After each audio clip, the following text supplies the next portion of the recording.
Bonjour à toutes et bienvenue pour ce nouveau Facebook Live que j'ai plaisir de vivre avec vous aujourd'hui.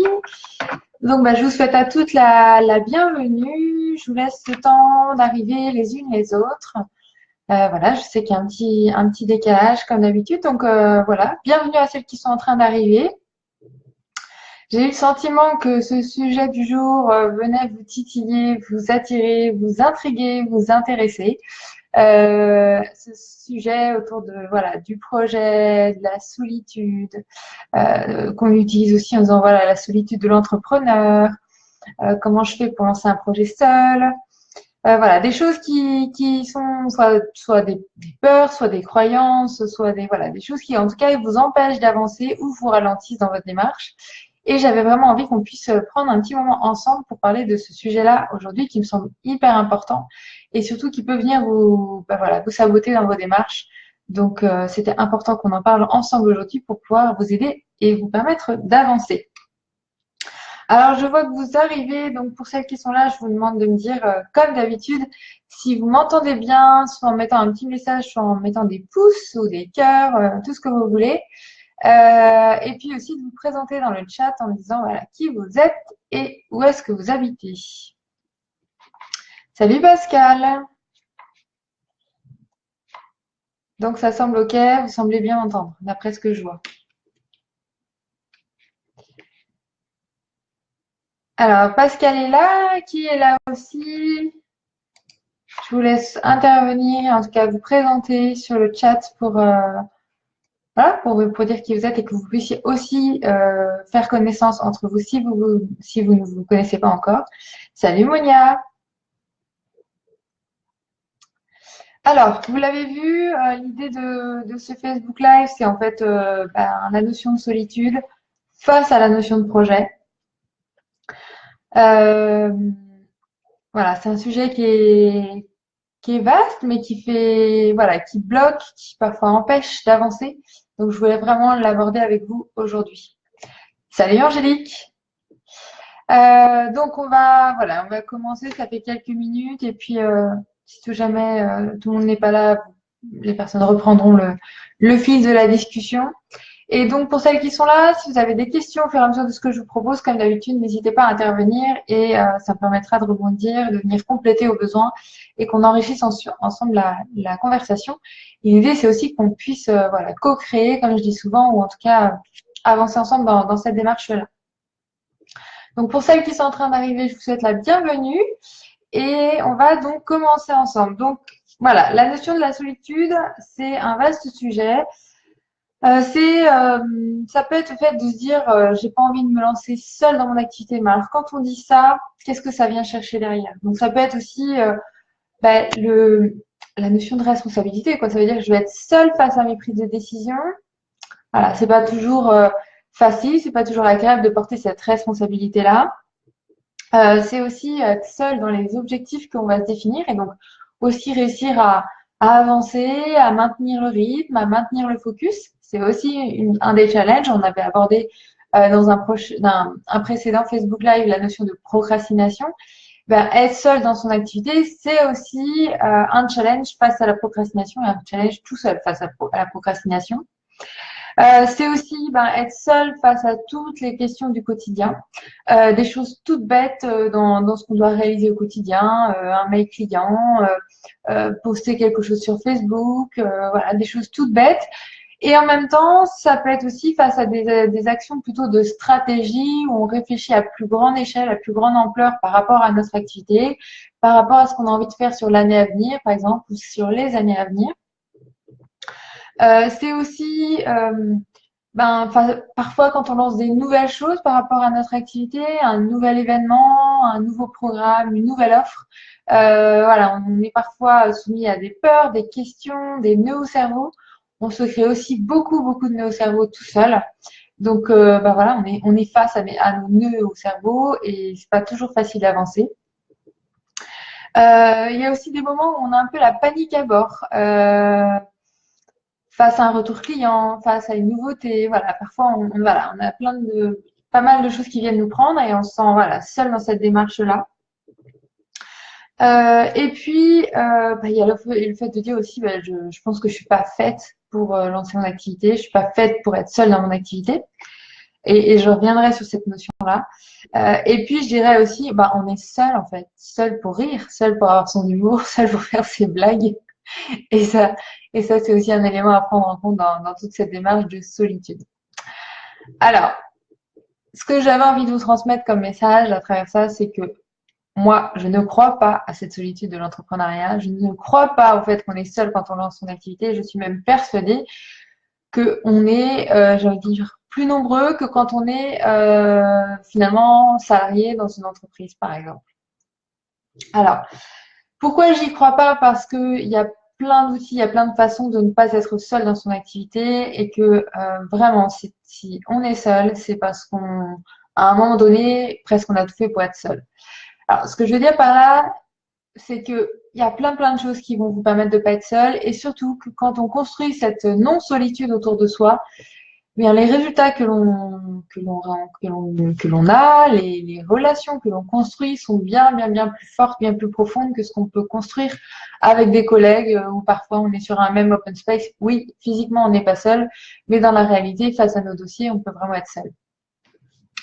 Alors, par rapport à ce que je viens de vous partager, toutes ces dimensions de solitude face à son activité, est-ce que ça vous parle?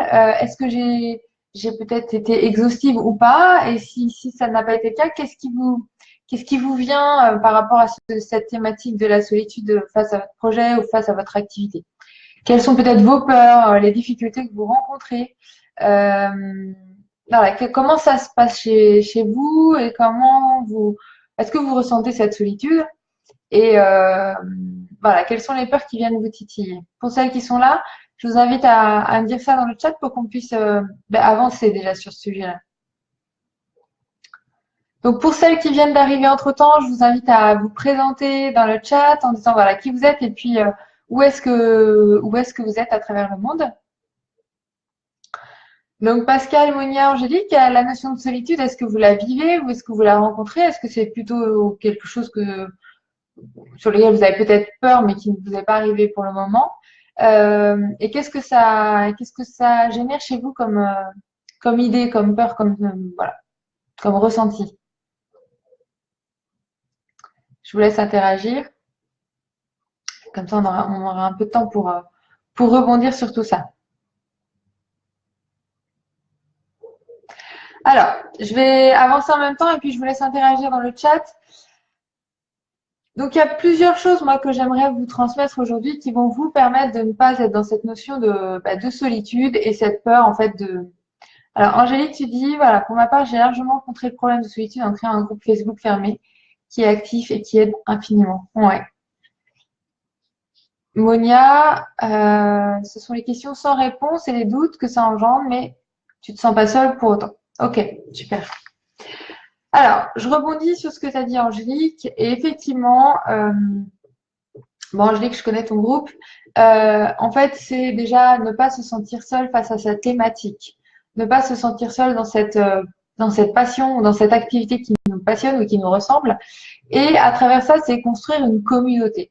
Donc, c'est une communauté qui peut être de prospects ou de clients ou voilà, des personnes sur lesquelles vous avez un point commun et sur lesquelles vous allez échanger.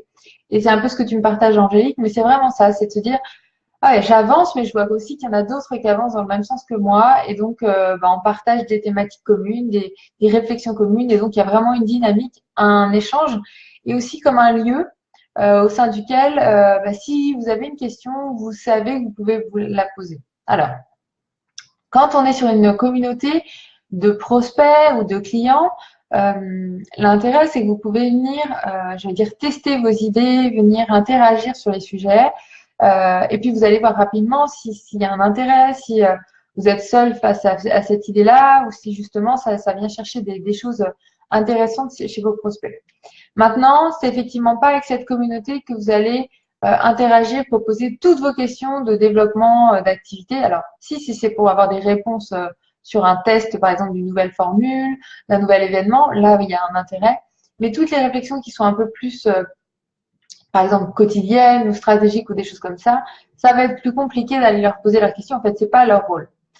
En fait, donc il y a la communauté vraiment des clients, des prospects qui est important de créer et d'avoir des lieux sur lesquels vous pouvez venir les questionner, vous nourrir vous aussi et interagir avec eux. Donc naturellement, quand on a des clients, la notion de solitude, on l'a vraiment moins parce que on a des interactions régulières dans notre semaine avec nos rendez-vous clients et donc il y a vraiment cette dynamique et cette énergie qui est là. Ensuite, un deuxième conseil que j'aurais voulu vous transmettre aujourd'hui, c'est d'aller de vous solliciter, de vous encourager à aller participer à des événements. Alors, en fonction de où vous vous trouvez à travers le monde, voilà, le type d'événement disponible va être différent. Néanmoins, souvent, on sous-estime voilà, ce qui est disponible, ce qui est possible dans notre région, dans notre pays, dans notre ville. Et il y a beaucoup de choses qui sont possibles, beaucoup de choses qui existent. Alors, on retrouve des événements, par exemple, avec notamment les accueils qu'on retrouve localement, comme les accueils autour de la FIAF, qui ont parfois aussi, et de plus en plus, une dimension professionnelle, et donc dans laquelle vous pouvez retrouver des personnes qui, comme vous, ont peut-être lancé leur activité ou réfléchissent à un projet. Et donc, avoir des points communs par rapport à ça, c'est des lieux de réflexion, des lieux d'échange, je veux dire, je pense en tout cas sans barrière, sans tabou, et donc ce sont des vrais lieux intéressants. Ça peut être aussi en allant chercher les types d'événements qui existent via le réseau qui s'appelle Meetup et dans lequel vous pouvez trouver un ensemble d'événements très larges sur des thématiques très différentes. Et ça vous permet de vous connecter avec des personnes qui sont naturellement passionnées par des sujets comme les vôtres. Donc vraiment, aller chercher dans ce type de réseau. Et puis, voilà, aller creuser le type de réseau qui existe localement, mais j'ai aussi envie de dire en ligne. Ne pas cantonner cette notion de solitude ou du fait d'être entouré uniquement dans une dimension locale et j'ai envie de dire géographique. Bien penser aussi à ouvrir vos oreilles, votre esprit et vos possibilités avec cette notion de tout ce qui est virtuel, de tout ce qui est en ligne, qui apporte également voilà, de vraies ressources, de vraies richesses dans les échanges. Et donc d'aller aussi peut-être trouver des groupes Facebook ou autres qui peuvent venir nourrir vos échanges, vos questions, comme le groupe dans lequel vous êtes là aujourd'hui pour faire ce Facebook Live. Donc ça, ce sont vraiment des exemples. Alors Pascal, tu dis pas vraiment, j'avoue, déjà je suis une fille qui aime bien la solitude, mais aussi ton premier boulot était très solo. Ok. Tu n'avais pas de collègues avec qui parler. Le fait d'être connecté au monde via les réseaux sociaux et de travailler avec Internet, tu souffres pas vraiment de la solitude. Voilà. Donc, en fait, se connecter à tous les réseaux qui peuvent exister, du coup, c'est un moyen de ne pas se sentir seul face à son activité. Ensuite, ce qui peut être important aussi, c'est dans cette notion d'équilibre vie pro, vie perso et d'avoir une ou plusieurs activités au-delà de votre propre activité qui vous permettent de sortir de chez vous et d'aller vous connecter avec des personnes qui sont présentes, par exemple, localement. Et là, de cette façon-là, de vous ancrer localement et d'ouvrir aussi votre champ votre réseau ou votre champ de contact au-delà de ce que vous faites dans le quotidien et donc de votre activité professionnelle.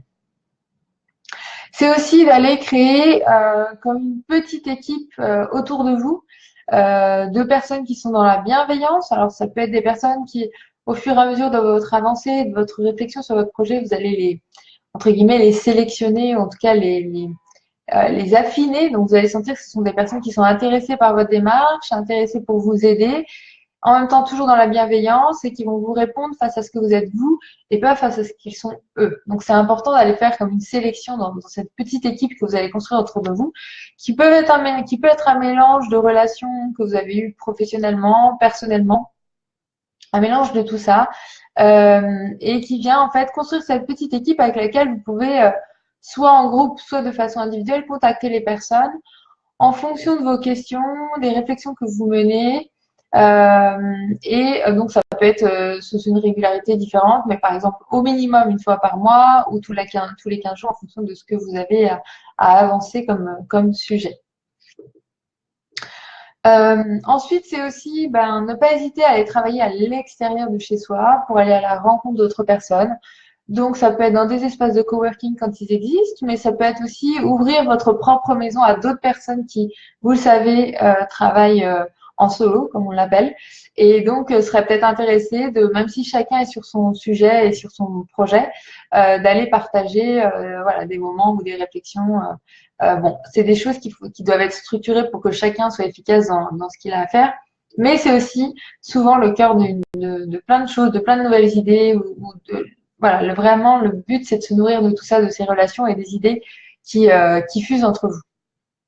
Donc ça peut être une régularité qui est installée, par exemple, une fois par semaine.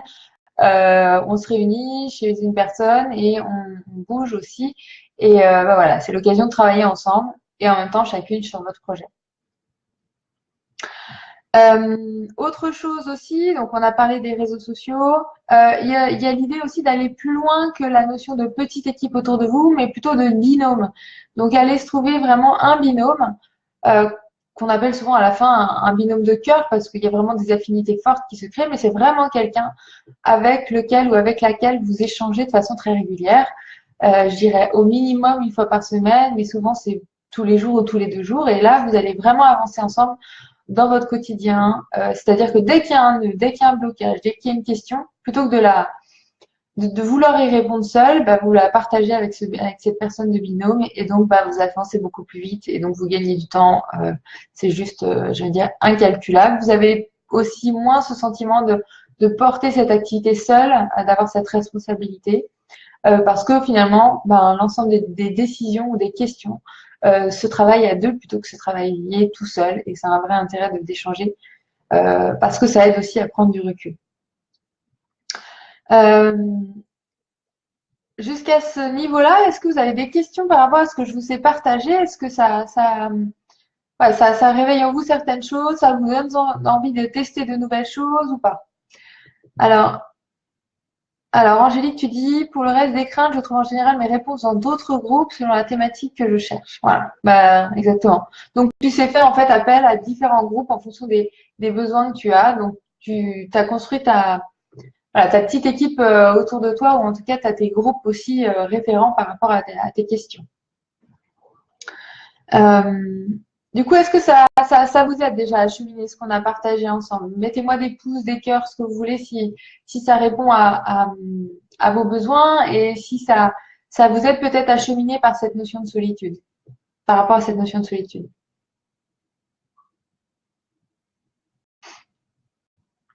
Ouais, bon, chouette. Alors, autre chose que je voulais vous partager, donc on a parlé du fait de participer à des événements. On a parlé du fait de créer sa propre communauté avec ses clients, avec ses prospects. On a parlé du fait de prendre aussi un peu de temps pour soi à l'extérieur de son activité pour aller construire un réseau et des connaissances, des relations localement. On a parlé de faire cette petite équipe autour de vous avec des personnes référentes qui peuvent être un mélange d'amis, ou de professionnels, d'anciens collègues, enfin, en vrai, toutes les personnes avec qui vous avez été amenés à réfléchir à votre projet, notamment. On a aussi évoqué le fait d'ouvrir votre maison à d'autres personnes qui travaillent comme vous ou d'aller dans des espaces de coworking. On a aussi parlé de la notion de binôme et je pense que ça, c'est vraiment une clé forte. Et moi, c'est comme ça aussi que je travaille avec mes clients. Je leur incite à aller vers cette notion de binôme de plus en plus. Et je dirais que la dernière chose, et je vous le dis vraiment parce que je vois évoluer mes clients comme ça, c'est le fait de se faire accompagner par un coach. Et en fait, tout ça, pourquoi? Parce que, ça vous permet de vous autoriser à passer des étapes que vous n'auriez jamais passées seul. Ça vous guide et voilà, ça vous aide vraiment à avancer. Donc, on va parler que de cette thématique-là et donc par rapport au fait de la solitude. Mais vraiment, le fait de faire le choix de se faire accompagner sur cette dimension-là, ça vous ouvre un champ des possibilités. Et quand c'est le cas comme avec l'accompagnement que moi je mets en place, ben, vous avez aussi accès à un groupe d'autres femmes qui sont dans la même situation que vous. Et donc, ben, à travers ça, le fait de réussir à sortir de votre solitude, de faire de nouvelles rencontres, des nouvelles rencontres qui, je l'espère, peuvent continuer par la suite et donc vous aider aussi à vous entraider au-delà de l'accompagnement qui a été mis en place. Donc, je pense que voilà, l'idée, c'est vraiment bah, de prendre conscience que il faut être vigilante et vraiment s'entourer, vraiment savoir s'entourer À travers cette notion de faire s'entourer, c'est aussi de se dire que quand on lance son activité, on a vraiment différents paliers. On a le premier palier où on est en train de réfléchir à son projet. On a le deuxième palier où on est en train, l'objectif, c'est vraiment de trouver le premier client, puis ensuite d'avoir des clients de façon régulière. Et puis une fois qu'on a des clients de façon régulière, de réajuster notre activité pour qu'elle nous ressemble encore plus, de développer notre activité, de choisir les projets dans lesquels on veut s'épanouir, comment on veut faire grandir notre activité. Et donc, sur chacun des paliers, il y a une vraie réflexion de fond à mener. Et c'est souvent sur ces créneaux-là que l'on ressent le besoin d'échanger encore plus fortement avec d'autres personnes qui vivent le même type d'activité que nous ou le même type de chemin. Et donc, face à ça, voilà, je vous invite vraiment à vous entourer pour pouvoir faire appel régulièrement à des personnes ressources, soit des binômes, soit un coach ou un groupe de personnes que vous rencontrez de façon régulière. Et quand on parlait des événements, je vous invite à déjà choisir le type d'événement qui vous correspond. Et une fois que vous avez fait ce choix, à y aller de façon régulière pour créer une vraie relation, la développer, l'entretenir et être vraiment dans quelque chose qui est personnalisé plutôt que uniquement des échanges de cartes de visite comme ça se passe parfois dans le cas de réseaux ou d'événements. Alors, ce que vous m'avez transmis, donc Monia, tu m'as dit, voilà, j'adore le travail en binôme parce que ça permet d'avoir un avis différent et ça permet de prendre du recul complètement. Angélique, tu dis que ça te donne de nouvelles pistes que tu dois filer. Ok, pas de souci. Pascal, tu dis, ça te rappelle que tu n'es toujours pas allé bosser dehors. Effectivement, on l'avait abordé lors du précédent Skype et qu'il faut que tu le fasses. Ce qui te gêne, c'est de toujours voir les mêmes murs et de ne pas déconnecter même après les horaires que je me suis fixés. Voilà. Donc, c'est un moyen d'aller à l'extérieur et c'est aussi un moyen d'aller se connecter à d'autres personnes. L'idée aussi d'aller se connecter à d'autres personnes comme vous, c'est aussi d'ouvrir le champ des possibilités, de pouvoir créer, innover et avoir encore plus d'idées par rapport à votre activité. Voilà ce que je voulais vous partager aujourd'hui avec cette notion de lancer son projet, oui, et se sentir seul, non. Le message à vous transmettre à ce moment-là, c'est vraiment de se dire que il est possible de lancer son projet et de ne pas se sentir seul dans son activité. Vraiment, je vous le dis parce que je le vis, je vous le dis parce que mes clientes le vivent aussi. Donc, j'ai aucun doute là-dessus. Vous avez maintenant déjà quelques clés pour pouvoir mettre les choses en place si vous avez cette peur de vous sentir seul ou si aujourd'hui vous vous sentez dans une situation de solitude que peut créer aussi l'expatriation et amplifier, je dirais. Donc voilà. Et maintenant, j'ai envie de dire go. L'idée, c'est d'aller trouver ce projet et puis si vous souhaitez lancer votre activité tout en vous entourant des bonnes personnes. Et l'idée, c'est vraiment de se dire, j'avance sur mon projet, mais en même temps, je sens que voilà, on est un groupe à croire en ce projet, on est plusieurs et que si j'ai besoin d'interaction, de réponse à une question et que je sens que je me fais des nœuds au cerveau, en tout cas, j'ai des blocages ou envie d'échanger, je sais qui appeler, je sais qui contacter, je sais avec qui créer un Skype ou je sais sur quel groupe aller pour pouvoir m'aider à avancer. Donc, dans la même logique, pensez toujours à cette notion de connexion localement, mais aussi en ligne via le web notamment. Est-ce que vous avez des questions par rapport à tout ce que je vous ai transmis? Et sinon, on va clôturer le Facebook Live.